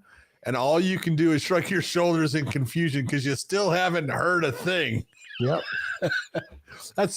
I don't understand how people are on the phone communicating. I mean, look, a phone call is not too much to ask for. people should be communicating with it. Sean. Oh no, look, that's okay. Look, I'm going to. Okay, what's Mike Hogan doing? Look, I think that Mike Hogan's hands are tied. Okay. Because Mike has always been good 100%. about communicating with fighters. I've never known him not to do that. So, you can't have people not knowing what's going on. Obviously we all knew that Bellator was going to die, and we said it a long time ago, and now it's just official. But it's been official for a while. Yeah. Ariel Helwani was reporting earlier today that he had been texting with somebody, an executive at PFL, who confirmed that Patricia is fully released and can go negotiate immediately with. Yeah, that was Lauren Mack, who who Lauren Mack is. Patricio or Patrici? No, Patricio. Patricio is, from what the thing said, he is fully released. There's nothing. So he's a free agent. He can go where he wants. No, Patricio put that out. I'm not sure if Ariel did, but I know Patricio had came back and said they had originally gave him the contract saying that there was a matching clause, and he said no, it needs to be removed, and they obliged him to remove it. Now, I did notice certain fighters, if you go into Patricio's list, other fighters have asked, is there a matching clause? They're asking for their release. They want to be released. So a lot of the fighters that are with Bellator are asking for their release. They've seen the contracts that they've put in front of them. And especially for the ones that don't have weight classes. I mean, if you don't have a weight class, that's the real problem, because you've got, this is like, communication is everything. You've got to communicate exactly, what you're doing and how you're making those steps to make it to where they are part of your promotion and they feel like they're wanted in it. And, guys like Patchy Mix and Johnny Eblen, the PFL's got to come up with a 135 and 185 weight division. It's crazy that they don't have it. They're getting rid of the tournament the way that they had it in the past. They're getting rid of the points and all the stuff. And that's great, but there's more weight classes that need to be done. And one of the first things that they need to do is start to establish the 135-pound bantamweight division. You don't have to do the 125 because you really don't have anybody in that, but you've got one of the best fighters in the world in your organization at 135 in Patchy Mix. You need to have a division where he can fight in that division for you if you want to keep him. If not, then release him. And the same thing with Johnny Eblen. Johnny should not have to be stepping up into a weight class that he's not comfortable with to continue with getting fights for his career. He should have the ability to fight in the weight class that he's made for. Look, I want to point out something is all that Don Davis and Pete Murray have explained is that they're just doing basically what Bellator was doing before. So they have changed. There's no longer now a tournament. Yeah, it's just now there is a tournament, but they're not going to call it a Grand Prix. They're not going to call it a Grand Prix. That would be Bellator. Yeah, because there was already a conversation. They said, no, we just can't call it a Grand Prix because that's what Bellator called it. Okay. So that's the only reason why they're not calling it a Grand Prix. Okay. That's fine. Call it whatever you want. It's your show. That's right. Okay? But let's just be honest. All they're doing now is they got rid of everything that they said that they had built with the smart cage. I wonder how often we're going to hear that. And you'll still hear the smart cage. We're still going to hear the smart cage. Thanks, John. Can you work on that for us, please? How about smart cage? The bottom line is Josh, would you like to talk about the smart cage? They are just basically doing exactly what Bellator was doing before, which is what everyone had suggested that they do from the beginning when they took over Bellator. Why have two promotions? Why run them separate countries? Why only do 8 shows for Bellator and however many shows for PFL? Why spread yourself so thin and run through $200 million in less than a year? Why? It didn't make any sense, but now let me put a caveat on that is that there was some TV contracts that they had to get done over there. Okay. They had to honor those and they had to use the name Bellator because that's the name that those contracts were signed under. And PFL, they tried to slide PFL in there and the TV network said, no, we want the Bellator product. We don't want the tournament, that thing that you're doing with the smart cage and the points. We don't want that. So that makes it rough. That makes it rough. Now, is there any surprise that Bellator was going to go away? I don't think there was, but I got to be honest. If you're just going to change everything that you did and make it what Bellator used to do with the one show or the tournaments, and not call it a Grand Prix, and then have top level fights at the top, like John and I have been saying it for 6-7 months now. If you were just going to do that, the bigger name worldwide is Bellator, not PFL. It didn't make any sense to me. I would have scrapped the PFL name and I would have went with Bellator. It's the bigger name. It's got the fighters that have the better records and the champions that people respect. Yeah, but that ain't gonna happen. I know. I understand what you're saying. I'm throwing this out there, John. I'm not saying that's out there. I'm not saying it's gonna happen. I'm not saying I'm just suggesting. What I'm suggesting is they couldn't let that happen. They couldn't let that happen. I'm not saying that Bellator didn't have the bigger name overall. They do. They did. Not now. But it's like, you can't sit there and say, oh, we're going to take this over and now we're going to switch our name to that name. That doesn't make sense. Mm-hmm. Does that make sense to you? I mean, do you remember when Bellator was when Scott Coker came into Bellator as their CEO, everyone started calling it Bellaforce, and then it was the, PFL was PFLator, but John, this is where I'm going with. When I tune in now, the casual fan that tunes into PFL and it's not the same thing, they're like, wait, what is this? It's a new promotion. If you tune into Bellator, if you tune into Bellator, what are you getting? You're getting what Bellator used to be. You're getting tournaments with top level fights at the top of the chain. That's what you're getting. You're getting what Bellator used to be. But Bellator was. But let's be honest, was Bellator that good of a name? No, we always hated Bellator's name. Okay. No, Scott Coker hated Bellator's name. That's my whole point. It's like, why would I switch it to that? No, but I wouldn't. But I don't want to keep PFL because every time now people tune in, the casual fan tunes in. This isn't what I remember it being. What is this? This is but the PFL is a better name than Professional Fighters League. Is way better than Bellator as far as names.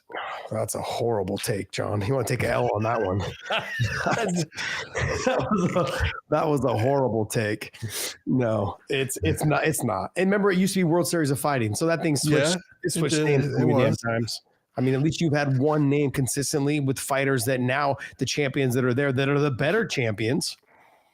Not to knock the PFL champions. I'm simply saying that the ones that have higher level, they fought higher level competition. They have won those tournaments. They are now the champions of that tournament. Johnny Eblin, Patricio, AJ, whatever it is, right? Put whatever fighters you had from the PFL in there. They're going to be fighting. They're basically going to be fighting, doing the same thing that Bellator was doing.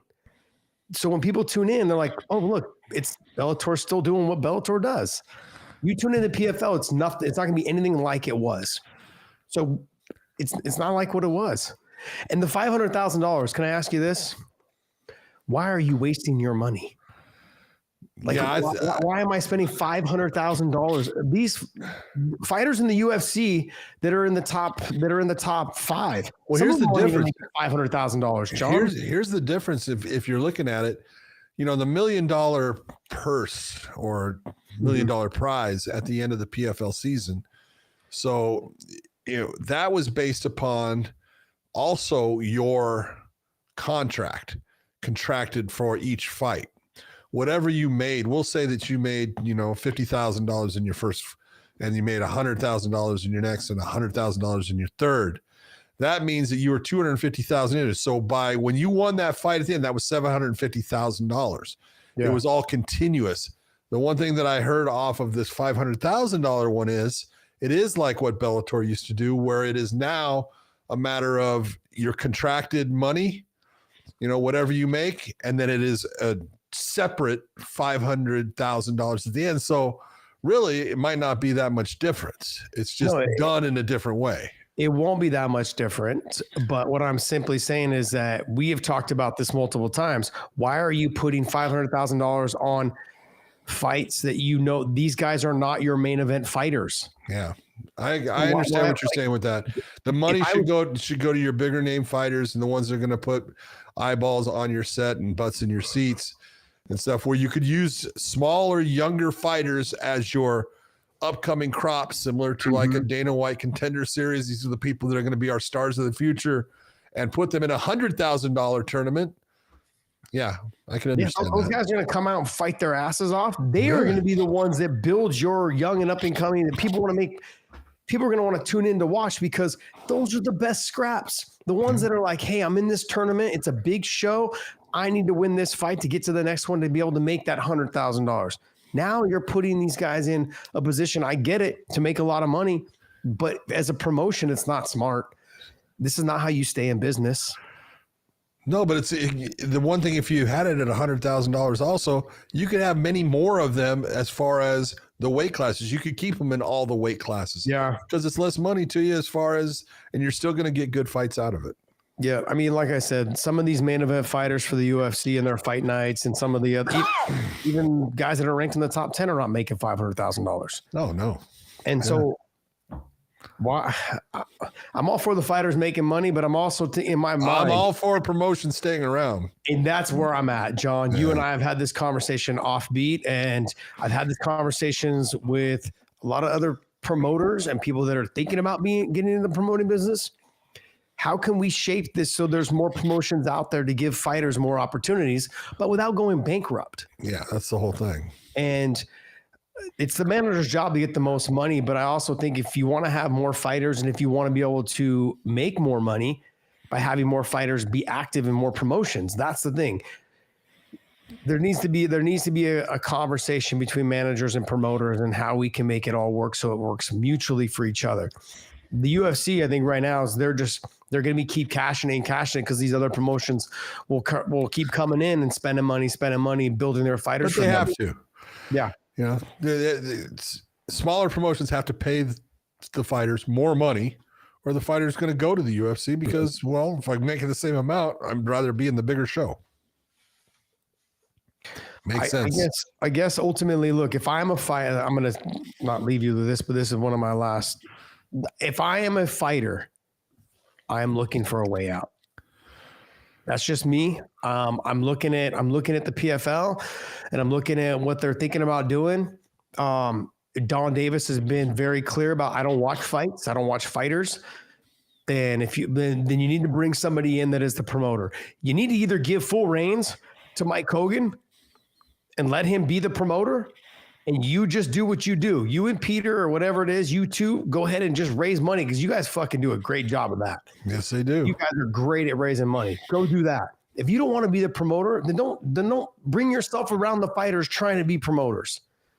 Just be the money guys. And I'm over here doing this. I'm saying this because I think as a fighter, like you guys, you promised us all this stuff. You basically sounded like a used car salesman to us. And we expected all these things, and you're not delivering. And now you're releasing champions. Now you're releasing guys that were the pillars of the organization that you took over. That's not a good look. And if every fighter, like a Corey Anderson or a Johnny Eblin or a Patchy Mix, and I'm just throwing out random names. I haven't talked to any of them about any of this. I'm simply saying, if I'm any of these guys, I'm going, look what you just did to the guy who built that promotion on his back. You just let him go. But okay, I'm going to take the other side. Of course you will. No, dude, you got to be honest about it. I look at it, and Patricio went about this in the way that he thought was going to be, beneficial to him, and it was. In the end, they said, "Hey, if you want to be released, you're released. Fine." They're releasing a guy they're a champion in Bellator. Okay, they're releasing a guy who was one of the pillars of making Bellator. He's been fantastic for him, but at least they were willing to say. Same as, when Scott Coker let Eddie Alvarez go over to the UFC. Hey, go. You don't want to be here? Go. I understand. Go. At least they're willing to say, all right, go. Yeah. I mean, they're going to have to do it. My question is, are they only doing it because he's 38 years old? And what are they going to do with Patchy Mix and Johnny Eblin and Corey Anderson and Nemkov and these guys that say, hey, I also kind of want to be released. I also don't want a matching clause. Nemkov has a fight. I think, yeah, he does. But I think, but what's going to happen though is after the dust settles a little bit, these fighters are going to go, hey, I don't want a matching clause. But because I'm 27, because I'm 31, I'm going to have a matching clause. Why did you let that guy go with no matching clause? That's going to become a problem. They have a lawsuit now because of that. You've got to fight me. You know, I mean, there was who was telling me this? I read somewhere where basically, I think Dean Thomas said this the other day. Quentin Jackson was able to get out of his contract with Bellator because he fought one time and then didn't fight again for a long time. And they were like, he basically said, because you're keeping me from making money. And then he got out of it. So he was able to, I don't know if there was a lawsuit and they've, whatever it was, but there was something there where basically he was able to get out of the contract and move on. And that's kind of where these guys are being put in this position where if they don't fight these guys, there will be some sort of lawsuit, but they're actually offering them a contract for less money, John, which is kind of a dick move to do. And then telling them that we're going to release you, but we want to have matching rights then. So I want to know how many of those fighters are going to be forced to leave. Well, not forced to leave, but feel the need to leave because they don't want to fight there, but then also have to have the matching clause in there. If I signed a contract that said you agreed to $500,000 a fight, and now it's been a year and you've only fought me once, but I have a 6-fight deal, and now you're saying, no, I want you to take less money. And I won that fight. Like, what the fuck? We had a contract. And now you're telling me to take less money. Now it's like, wait, now I'm going to release you, but now I have matching rights. Screw you. You're dicking me right now. You're really giving me the business. That's a dick move to do. And so, and that's a lot of what I'm hearing is going on right now is they're hoping to keep the matching rights in play after they let these guys or basically kind of release these guys. So if these guys go to UFC, they go to GFL and they were making 500 and now they're going to be offered 350. They're like, nope, we're going to get you back for 350. That's kind of a prick move. That's and if I'm a fighter, and we know this, John, fighters talk. Well, they talk to each other. Managers talk to each other like, and I can tell you now, managers like, get the fuck out. As soon as you can get your fighter out of there, get out. So that's not a good take, man. No, that's a problem. Yeah, there's a problem for them. They've got a big problem. They've got to figure it out, and I don't know how they're going to do it. This was always my complaint with the PFL. They're executive heavy, and what happens when you're executive heavy? It's like being politician heavy. You got all the politicians at the top making the rules and taking all the money, and everyone down below is not getting anything. And that's kind of what we're seeing right now. That's from my point of view. Dave, I do hope it all works out, and I'm glad that Patricio is going to be happy. Let him go on. If he goes to the UFC, great, but I hope it all works out where everyone is happy. Jose Aldo, I know Dan Ige just said he's open to fighting him. The Dan Ige fight is awesome. Dan Ige said, "I'll let my look-alike brother come here." Everyone's like, "What, you got a twin?" They're like, "Wait, you got a twin?" Yeah, I saw that. I think Dan Ige and him would be fantastic, and then Jose Aldo and him would be fantastic. I'll take those fights. He also just tweeted out an hour ago, "Hi, Alex Volkanovski." There you go. I said that last. Negative. You don't think that'll happen? No. I think if they bring him over and he fights Aldo and beats Aldo, I could see the Volk fight happening. Yeah, but Aldo's been fighting at 135, so I don't think that's going to be the fight's going to happen. I think Aldo would be cool with not cutting the weight. I would like to see it. I would love to see it. Yeah. But, yeah. Okay, but I mean, him and Dan Ige would be fun. Him and Dan Ige would be a great fight. That'd be great too. Dan Ige is as tough as they come. Oh, stud, man. Love watching them fight. The two of them throwing some blows. Love it. I love it. Go ahead, Dave. Yeah, so the next one here I wanted to look at was you guys sent me video from Eric Nicksick, and it was in response to the Mark Smith, the referee and thing with Chris Curtis from the weekend. How about I play the video and then you guys can respond accordingly? Josh, I know you had some comments, so maybe you can bring us in after the video. Okay. All right, here we go.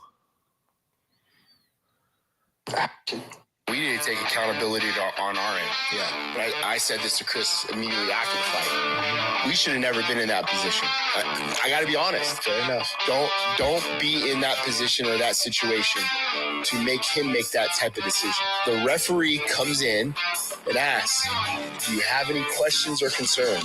Chris Curtis went on and said, this guy will find ways to stall. What are you going to do if and when he does stall? How are you going to handle that? So, number one, Cool. Spit his mouthpiece out. All right. Groin strike. Then the eye poke. Hey, that is 2 infractions in a row in this round. Where's the point? Anytime that I see Mark Smith walk and say, I got your fight, this sounds shitty to say, but I think to myself, we're now fighting 2 people, not 1. Those are strong words, John. Those are strong words from a coach, but the coach has been around and he's been in the world. He's been in the highest level of fights all around the world. Yeah. We know one thing we know as fighters, and I think coaches also, one thing we know as fighters, we start to see the tendencies of referees. Sure you do. Absolutely. And, you know, when I got new ones, I was like, fuck, I don't know this guy. Like, I don't know how he's going to be. I don't, you know, Jason Herzog was the one that drove me crazy because he was fucking bouncing around more than I was. But, you know, but he's a great referee, fantastic referee. Yes, he is. But yeah, anyways, there's a lot of truth to what he was saying though, is that fighters learn the referees. We understand what your tendencies are. We understand what you'll let and get away with. Herb D and I, we've had beefs back and forth over how many times he'll give somebody warnings. This was that case. And I felt like, even though, look, I know I was losing the fight, but the Tony Ferguson fight, 3 fence grabs in less than 30 seconds, gave him 3 warnings, no point, no stand you up from position, nothing. When I fought Tony Ferguson, this situation here, a growing shot, eye poke, whatever it is, like how many times you let these things go on before you take a point? I was trying to remember, you know, when he said the spitting out of the mouthpiece, did he spit it out or did it just fall out? But regardless, what you check in the back is you are responsible to keep that mouthpiece in your mouth. So I'm not saying that, but I was trying to remember, was it, you know, did he get knocked out with a punch? Was it, you know, he fucking spit it out? Was it?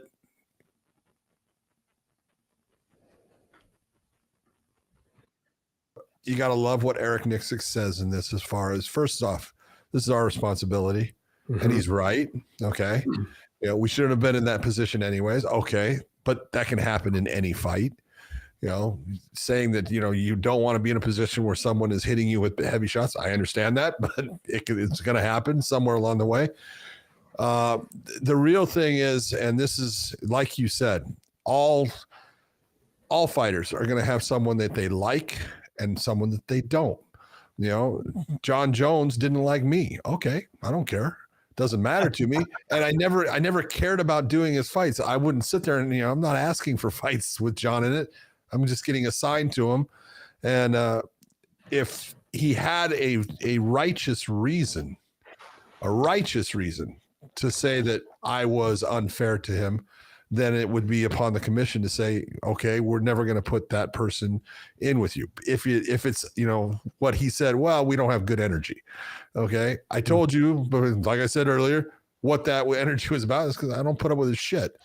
But that's what, you know, you're going to have to figure out as far as the fighter and the actual trainer or the coach. If you have something that you can truly point out as something that it's a problem, then you can sit there and say, I don't want that person. When it comes to Mark Smith in that fight, you know, look, I'm going to tell you, I didn't think that Mark needed to stop it when he did. And it's based upon Kopylov walking away. There was no danger to Chris at that time. Do I think it was going to change the outcome of the fight? It was going to change the outcome in the fact of a TKO compared to a decision loss. I don't think Chris was going to win it, because I had Chris winning 1 round, but he definitely lost that 3rd round. Yeah. So it's not going to have that kind of impact on it, as far as I think that Chris was going to come away with a loss on his record based upon the fight itself. But you don't ever want to be in a position where you're feeling like, I got a problem with this referee, and that I feel like I'm at a disadvantage with them because now I'm thinking about them. The fighter shouldn't be thinking about what the referee is going to be doing. The fighter should never be in a position where he's worried about that. As long as, you know, things go right, you know, you'll never have any kind of problems at all. And you're hoping that the referee will be there if they have to be, to either protect you or stop you from hurting somebody. Yeah. But I look at everything that he said is right. And it's been known that in the past that Nicksick and a lot of the fighters from Extreme Couture don't like Mark Smith as a referee. Okay. Start going to the commission and saying, I would rather you assign somebody else before this whole thing comes about.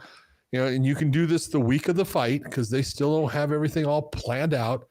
The week of the fight, on Monday, contact the State Athletic Commission and say, hey, I would just like you to know that I've had problems in the past, and I would appreciate if you would just give us somebody else. The only ones that they're going to have a real problem switching up for that, like in Nevada, where Mark works a lot, is if it's a championship fight, the commission themselves, the actual body of the commission, the commissioners are the ones that approve who's going to be the referees and the judges for those. Other than that, all of the matched fights, doesn't matter. The executive director can switch those when he wants. Yeah. So I could have got rid of Herb Dean. Yeah. Well, okay, I'm going to be honest about this. Your coach, Javier, I had fights where I was put on fights that he was the one saying, I don't want Herb on it. Oh, wow. And I know of fights that I did of, guys from AKA where Javier said, I don't want Herb. Yeah. You know where that stemmed from, right? It stemmed from my flight with Clay Guida. Because Clay kept putting his fingers in my cut and pulling it open with his fingers, and he gave him 7 or 8 warnings. And I was like, "What the fuck?" Because when I had a cut, it wasn't that big. It was like a little tiny, like a little tiny one, like almost like just a glove what do they call it? Abrasion. Yep. And then it opened up a tiny bit, and then a couple times he put his finger in and pulled down, and I was like, "Shit!" And then it split, and it was like jagged too. Oh. Yeah. So then I came back after the first round. I was like, I was screaming at Javier and Bob, like, he's fucking putting his finger in his cut. He's greased. I was so mad.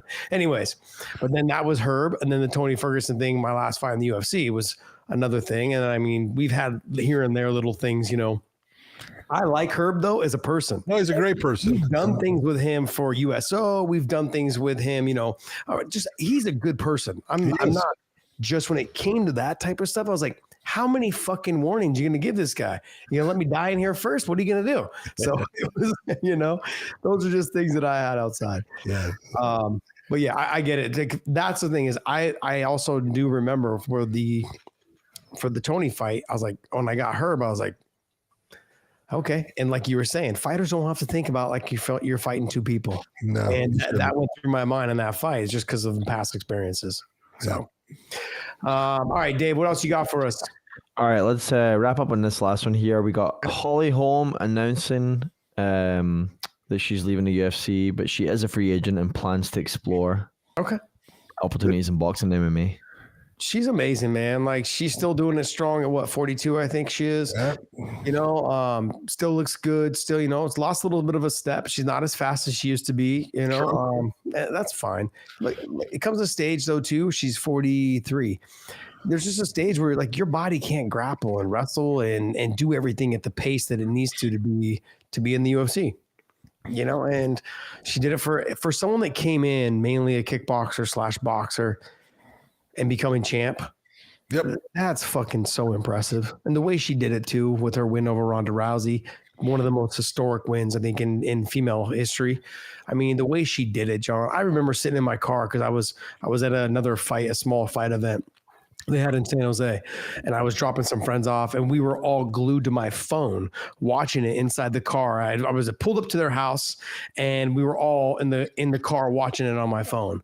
And I was like, we were fucking just mind blown that she knocked her out with the head kick and the way she did it and made her miss. And I was like, oh my God, this is insane. And I can't remember what the odds were, but I think the odds were like, she was like a plus 1,100 or something to lose that fight. Yeah, it was ridiculous. Yeah. So she's gonna always be remembered for her historic win over Ronda Rousey, but just for me, just for being just always a professional. She's such a sweet girl, man. Like, I cut weight with her for the Bobby Green fight in San Jose. We're on the same card, or she was in there cutting weight. I can't remember if she was on the card or not. But yeah, she was so nice. So she's a sweetheart, man. Absolutely amazing person. That's it. All I say is, first off, great career in the UFC. Good luck to her in whatever she's doing. And I got to give it up for the UFC and saying, you know, she's telling them, hey, I'd like to go and have some fights where, you know, I could possibly win and just, you know, put some good juju back on my career. And I think it's great that they let her go.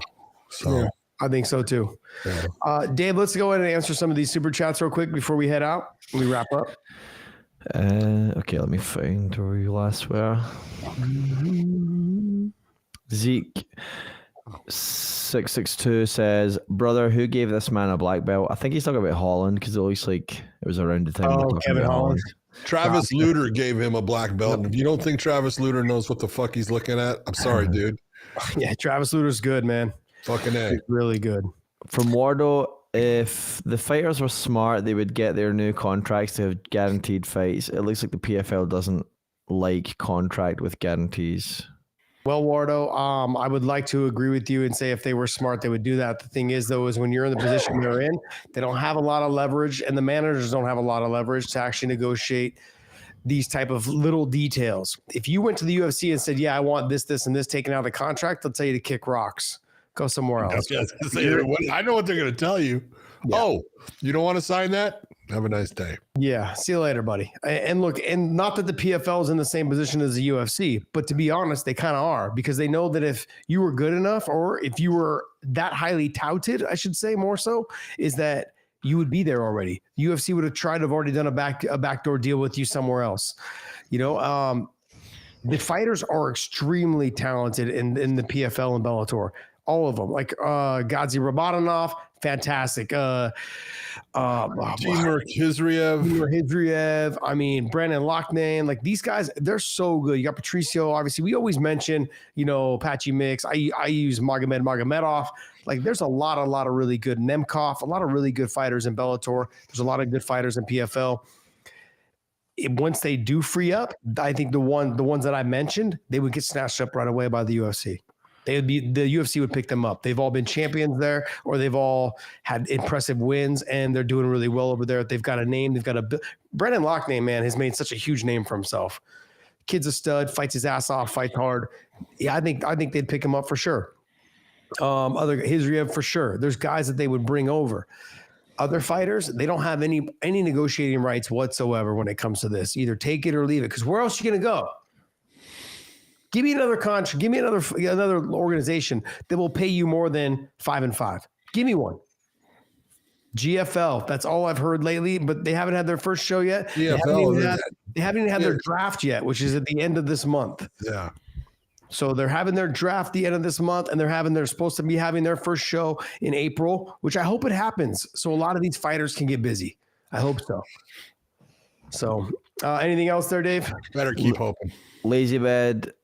John, has a fighter ever disobeyed your reffing? Of course. Josh Thompson. Oh, that's right. No, you can look at fighters are going to always do things that could possibly lead them to a victory, and some of those things are against what you're telling them they can do. Yeah, of course, you're going to get people that push the rules, and you do things to make sure that you try to, what I say is, level the playing field. When they try to gain that advantage, you take that advantage away from them and you make it a level playing field. If that means you end up having to take points from them and stuff like that, that's what you do. But you try to do things in a judicious and smart fashion that you're not being too detrimental to the outcome of the fight. There's that old saying, and I love it. I just can't ever repeat it because I always get it mixed up. A ref can make a good fight bad. He can't make a bad fight good. As a referee, you cannot make a bad fight good, but you can definitely make a good fight bad. That's awesome. That's awesome. Truth. Fucking Herb, you hear that? I love, dude. Like I said, man, I love Herb, though. I love Herb. Herb, you know, and I want to say that, look, people are they're gonna have their favorites, and I know people that love Herb, and I know people that hate Herb, and all I can tell you is Herb Dean is one of the nicest individuals you will ever meet. He is a good guy. He's only got, you know, he tries to help people. He's funny. He's my friend, and I'm not saying this because, you know, you have to like him, but he's just a good person. So he doesn't, he never wanted to be bad towards Josh or anybody else. Yeah, well, this, like I said, I don't give a shit. There's always a fighter that doesn't like a specific referee. Yeah. That's just the way it is. Hey guys, I want to thank you guys for joining us on our Tuesday Night Lives. We're going to be trying to drop these every Tuesday night, which we've been on track there, Dave. Doing a great job. We had a couple little changes where we had to go to Wednesday because one was for the election night.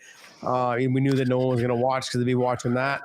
And then another time, I think there was something, I think we were out of town or something like that. And then, so we did it on a Wednesday night, or it fell on a holiday. I think it fell on something like that. So we did it the next night. So we will be trying to do these pretty much every Tuesday night, 9:30 Eastern time. Dave keeps putting 6:30 Pacific time. I don't know why. None of us live in that area. We all live in Eastern or Central. But Dave likes to put Pacific Standard Time on the Dave's flyer. setting fires. The whole world revolves around California. So. It does right now. It's on fire. We are at 9:30 Eastern times on Tuesday nights. Hopefully you guys continue to join us. And hey, if you guys don't know, we're going to be headed right over to OnlyFans right now. If you guys subscribe us over there to answer all the questions you guys could possibly ask us, and head on over there. It's free. Subscribe to us over there. It is free. We want to thank you guys so much for continuing to support us. And make sure you guys pick up LMNT with the link down below in the descriptions. And they will give you a bonus package with every purchase. And last but not least, BetUS. Brought to you by BetUS, the show is. And if you guys liked our betting odds, use YouTube 150. The odds we gave you guys, and you guys liked what we came up with, throw some money down, man. Let us know. Hit us up. Okay? Have a great time. YouTube 150 for BetUS. Thank you guys so much. And John, take us away, bud. For everyone out there, enjoy your weekend. I hope you watch the UFC. It should be a fantastic show, and we will see you.